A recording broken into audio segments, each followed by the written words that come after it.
Mangwanani akanaka muri yeZimbabwe, tinokuchingamidzai zvekare kune chimwe chirongwa pano paZim Facebook Secrets and Confessions. Tadzoka zvekare nemamwe mamessages. Rekedzai tibva tapinda mumamessages edu atadzoka takakubatirai.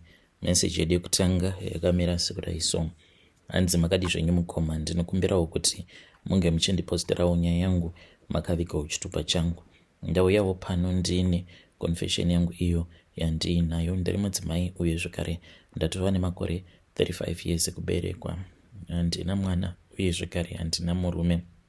Vanhu vazhinji vanondiseka, vanondituka, vanondinyomba vachinditi ndiri munhu anofarira kuita zvemablesa, kungofambidzana nembinga nevarume vakawanda. But chavasingazivi ndechekuti I have been living under a spiritual attack from my family since the day that I was born. Saka ndichitoyawo pano toda kutoti ndige ndichitonzwisisawo panyaya idzodzidzi because ini ndaneta, handina kana kumbogara ndakakumbira kuzvarwa ini. Let me keep my name private, but I am a 35-year-old woman originally from Mutare. Now ndichangoti ndiri kungogara hangu mubudiriro 5 kunoku kuHarare. Ndakaedzawo kuti ndinge ndichiverenga mabhuku angu nesimba, studied very hard and I then got my qualifications. Ndakati ndawana maqualifications iwawo ndokubva ndachizotanga kushanda pane chimwe chipatara chiri muno muHarare, a government clinic, but pari zvino ndoshanda hangu paprivate clinic. Kana wakanditarisa kunze here, aiwa kani, zvose zvakanaka. It looks like my life is in order, but spiritually I am falling apart. Maproblems angu akatangira apo pandainge ndiine 24 years. Ndakati ndiine 24 years kudaro, ndaingoti kana ndikadanana nemurume iye over andiramba, men would come and go in my life. Kuzonosvika imwe friend yangu yazoti iwe wakangoita kunge robot, zvekuti murume anogomera pauriwo ari murelationship newe kwemaseconds over atodarikira. But chinowanzokuitika kwandiri ndechekuti ndinoti kana ndikafambidzana nemurume wandinenge ndafambidzana naye, kunyangwe akanzi anenge ari player sei, achibva pandiri murume iyeye anobva atoenda over atonorora. Ndo zvandakaona kuti ndo zvinoitika izvozvo pandiri. Men just come and go, no real fights, no drama. Munhu kutongokuramba, kutongomuka. Kana akakuisira message over atokuudza kuti handichakwanisi kuti ndirambe ndichingoenderera mberi newe, just disappear. Ende munhu iyeye kunyange ukada kumunyengerera sei, anokwanisa kutokuudza kutoti ndatova neumwe hangu. Saka some of these guys that have dumped me, munhu anokwanisa kungokunyorera message over ati you are too perfect for me, handikwanisi kuti ndinge ndichiramba ndichingofambidzana newe because of the way that you are too perfect. Ndotorambirwa nyaya iyoyo yekuti wakanyanyisa kunaka. And even though vose vachinditi ndakanaka, there is no one who wants to stay with me behind. So I met this other guy who changed everything. Ndakamupa zvose zvangu, muviri wangu wose, my trust, everything. We stayed together for almost 2 years. Then one day out of nowhere akabva achizondiudza iye akati, iwewe unozivaka, it seems as if pakati pako neni pane umwe murume aripo, like pose pandinenge ndakarara newe, just takangorara semurume nemukadzi, ndinongofila as if panenge paine munhu anenge ari pakati pedu. Munhu uyu ndiye anoita kuti mwoyo wangu unge uchisviba. Ndinonzwa mwoyo wangu kusviba pose pandinenge ndakakutarisa. Yes, ndo zvaakandiudza. Akatondiudza kutoti there was this other night apo patakati takarara, he was hugging me, akati akatonzwa kuti pane munhu akauya. Munhu iyeye akauya ndokubva achizorara pakati pedu tiri vaviri. Akatonzwa kutoti munhu iyeye ainge ari murume. Anoti iye zvakaitika ari kuhopepa, tachitonzwa zvinhu izvi zvichiitika in real life. Zvadaro ndipo apo paakabva achizonzwa voice rakati kwaari, iwewe dai wasiyana nemudzimai wangu, kana uri kuda chakanaka pakati pangu newe, handikuzive, iwe haundizivi, but tatosangana pamukadzi uyu. Kana uchida chakanaka kubva kwandiri usingadi chakaipa kubva kwandiri nekuti ndinozvigona izvozvo, dai waita wasiyana nemudzimai wangu. And iye anoti akabva anzwa yakaita kunge nyoka, anoti ndakatanga kunzwa kutonhora kumusana kwako uku kuita ice, ndikanzwa chinhu chainge chichifamba chainge chakaita kunge nyoka. Akatomuka achiridza mhere. Ndichizonomubvunza ndopa akabva andiudza zvose zvainge zvaitika. So he left. I almost lost my mind because the following day akatomuka akati ndava kuenda. Ndakafungidzira kuti munhu ari kutamba, munhu achitorongedza mabhegi ake kwava kutoenda. Uye zvekare musi wacho iwoyo akazotorara akazvimoneredza negumbeze akagara pacheya. Ndozvakaitika mukomanashi. So after that ndopa ndakabva ndachizoenda kune imwe n'anga. I went to this other well-known man from Chivu. Ndasvika kuya ndakabva ndachizopinzwa mumatare without even telling my story. Akabva anditi, mwanangu, iwewe une mudzimu uri pauri, but mudzimu uyu havasi kuda kuti vange vachiugamuchira vekumhuri kwako. Iwewe mudzimu uyu ugere pauri ndewagogo vako avo vakashayika pavakashayika mainge muri mugore ra1987. Vakafa vakatsamwa because after vazovigwa havana kuzodzotswa zvekare mumusha, ende bira harina kana kuzomboitwa. Saka mudzimu uyu iwo uri kuda kubudhira pauri, asi pane vamwe vanhu vakauvhara. Saka iwewewo uri kuita kuti unge uchisangana nemenyama uzonosvika mudzimu uyu uchizogadziriswa. Hakuna kana chakanaka chauchaita muupenyu hwako. Uchangova munhu wekuti kunyange ukanzi washanda zvinenge zvinhu zvako zvinenge zvakangokuomera chete. I was shocked, but ndikabva ndati kwavari, ko inini ndinokwanawo papi? Handiti ipapo ndainge ndisati ndatombozvarwa here?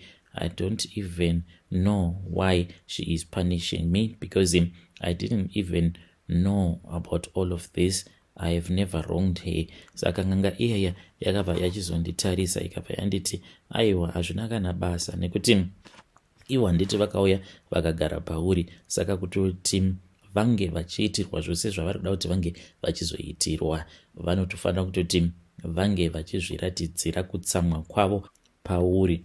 Uye zvekare vanenge vachida kuti unge uchizoitawo zvekubetsera vanhu. Kwandiri hazvina kumeka sense kuti nematambudzikiro ose awo andinoita usiku dzimwe nguva handirari, ndinenge ndichichema.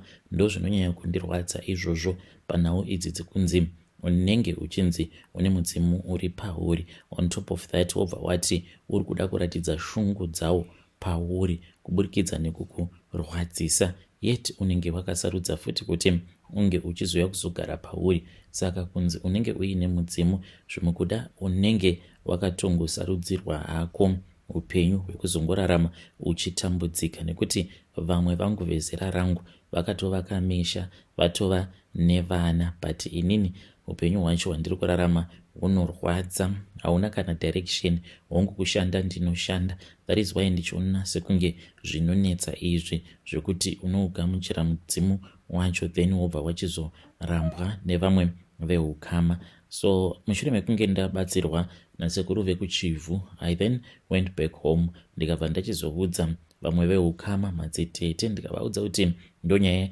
yainge iripo. Vakanditarisa mukoma vakabva vanditi, iwewe nhau iri kuitika pauri ndeyekuti ungori desperate chete to have a baby. Now wava kuda kuti tinge tichiita zvose izvozvo zvawaudzwa neng'anga yako. Wava kuda kuti joinisa zvinhu zvesatanism.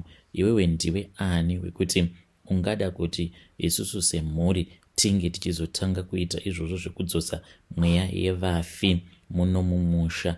Ende ziva kuti n'anga idzo dzinokwanisa kana kutongokunyepera because dzinenge dzichingoda mari kubva kwauri.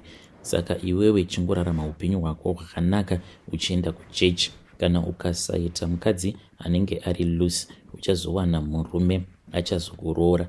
Ndo zvavakaita izvozvo. I walked away mukoma knowing kuti forever I am going to be all alone. ndinogara ndichingonamata, but ndakazosvikawo pakungoita give up. Kunyangwe pamayoutube apa ndakambotevedzera zvose zviya zvinonzi kana ukaita chakati nechakati nechakati, kana uine zvinenge zviri pauri, unotanga kuraramawo upenyu hunenge huri nani, zvekuti kunyangwe ukaudza mudzimu wacho kuti vamwe vose veukama havana kukugamuchirai, asi ini ndiri ndega ndini ndakugamuchirai, vanokwanisa kuzotanga kukubatsira, but inini it is like I am being punished over and over again. Saka mukomana chindo nyaya yacho iyoyo yandiinayo. Today I am 35 years old, handina murume, handina mwana. I once got pregnant. I was hopeful, but the baby was lost at 8 weeks. Miscarriage, no reason. Zvose zvandinenge ndaedza kuita zvinongoramba.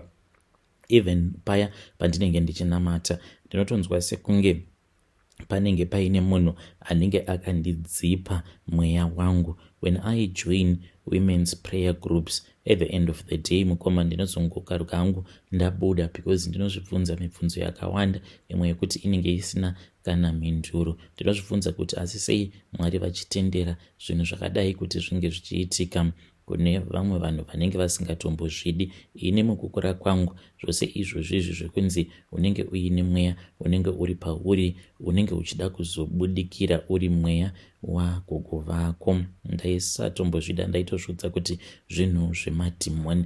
And after ndatanga kungorota dzimwe hope dzainge dzisinganzwisisiki, ndakanamata ndikatsanya casting out that demon, kuzonosvika ndichizoita accept. I accepted kuti ndine mudzimu uri pandiri, kushayiwa kuziva kuti kuzoenda kwandakazoita kun'anga ndichizonobetserwa ndo zvakazokonzeresa here izvozvo. Ndinotodawo mhinduro kubva kwamuri mukoma. I think chirongwa ichi chamakaunza chekuti avo vanenge vachinzi vanenge vaine midzimu inenge iri pavari zvinokwanisa kutibatsira so that we can understand, because zvimwe zvacho mukomanga hazvitombomeki sense zvachose. Ipapapa chavari kunditambudzira chii?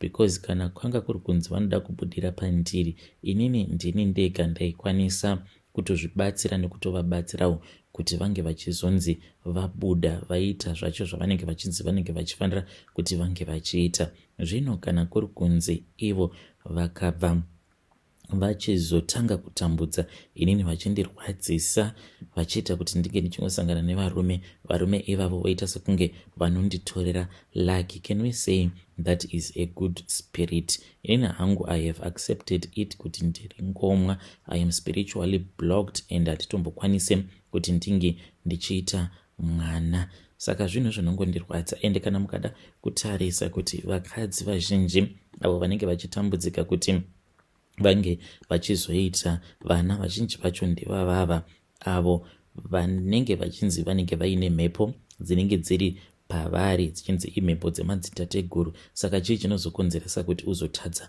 kuita mwana? Seiko uchingonzi unenge uchifanira kuti unge uchizounza chakanaka kwauri, but pasina chakanaka chacho chinenge chimbouya? Kusvika here pa35 years uchingonzi uri kuunza chakanaka.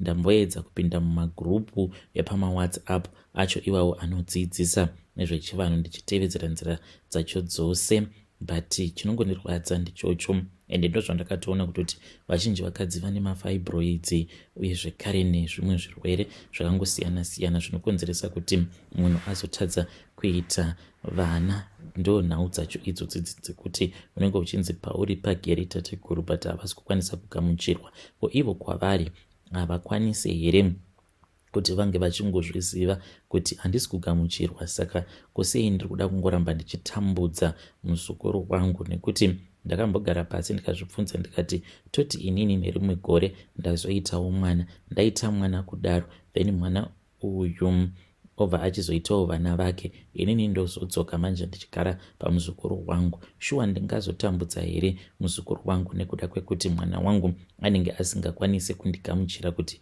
ndadzoka, uye zvekare ndinenge ndiine zvandinenge ndichida kuti ndinge ndichizoitirwa? Zvinomeka sense here izvozvo mukoma, kana kuti it is just spiritual punishment and living in a prison, in a spiritual prison? I have done each and every test, everything is clear.